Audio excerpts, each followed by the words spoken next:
ماں کے ساتھ اچھا سلوک کرو۔ حکیم رحمۃ اللہ علیہ اپنے باپ سے، وہ اپنے دادا سے یوں روایت کرتے ہیں کہ میں نے رسول کریم صلی اللہ علیہ وآلہ وسلم سے دریافت کیا کہ میں احسان کا معاملہ کس کے ساتھ کروں؟ آپ صلی اللہ علیہ وآلہ وسلم نے فرمایا اپنی ماں کے ساتھ۔ میں نے پھر پوچھا کس سے نیکی کروں؟ فرمایا اپنی ماں کے ساتھ۔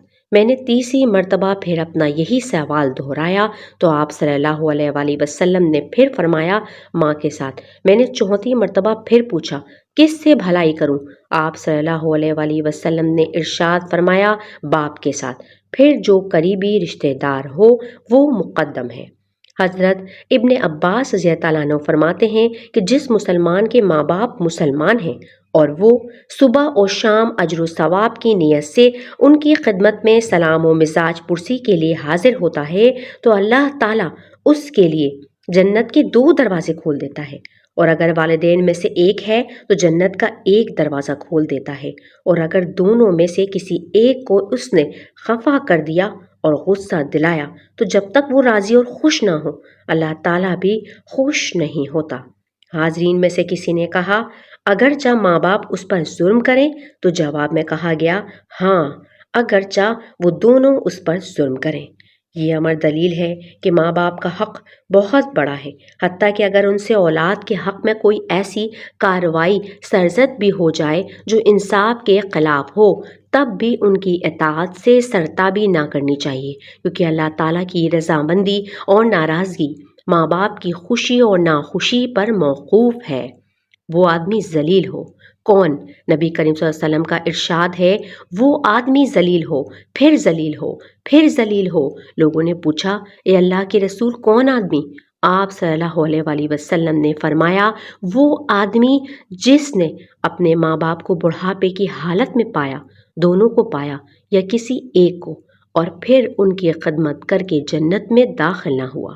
حضرت ابن عباس رضی اللہ تعالیٰ عنہ سے روایت ہے کہ نبی کریم صلی اللہ علیہ وآلہ وسلم فرماتے ہیں جو نیک اولاد بھی ماں باپ پر محبت بھری ایک نظر ڈالتی ہے اس کے بدلے اللہ تعالیٰ اس کو ایک حج مقبول کا ثواب بخشتا ہے۔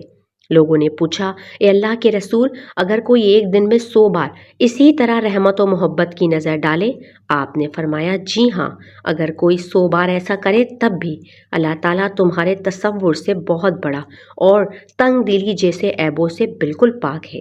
ایک شخص حضور اکرم صلی اللہ علیہ وآلہ وسلم کی خدمت میں حاضر ہوا اور عرض کیا یا رسول اللہ میرے پاس مال ہے اور میرے باپ کو میرے مال کی ضرورت ہے۔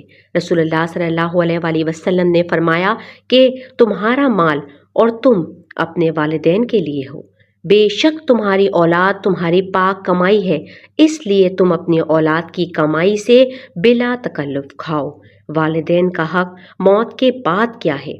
ایک شخص نے عرض کیا یا رسول اللہ کیا والدین کے مرنے کے بعد ان کے ساتھ سلوک کرنے کی کوئی صورت باقی ہے، یعنی کوئی صورت ہو سکتی ہے؟ فرمایا ان کے لیے دعا کرنا جس میں نماز جنازہ بھی شامل ہے، اور ان کے لیے استغفار کرنا، اور ان کے مرنے کے بعد ان کی وصیت کو پوری کرنا بشرط یہ کہ خلاف شرع نہ ہو۔ ان کے قرابت داروں سے صلہ رحمی کرنا جو محض ان کی قرابت کی وجہ سے کی جائے، اس نیت سے کہ رضائے والدین حاصل ہو اور رضائے والدین سے رضائے حق حاصل ہو، اور والدین کے دوستوں کی تعظیم کرنا۔